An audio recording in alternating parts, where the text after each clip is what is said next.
Keeping your Victory Innovations electrostatic sprayer clean is vital to its performance. To properly clean your sprayer, hot soapy water, vinegar, or calcium lime remover are a few recommended cleaning solutions. Always consult the labels on the specific cleaning solution you are using with your sprayer. To clean or unclog the nozzle, remove the nozzle with the wrench provided and soak in hot soapy water for about 10 minutes. If the nozzle still appears to be clogged, you may use pressurized air to remove the blockage.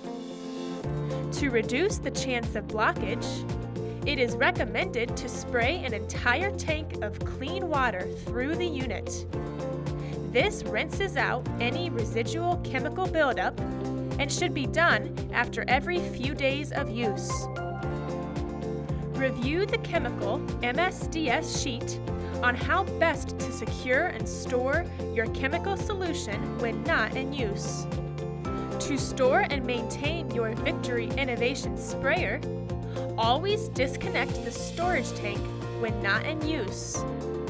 If your tank still has chemical in it, be sure to tightly secure the threaded cap onto the storage tank. With proper maintenance, your Victory Innovations sprayer will continue performing for years to come.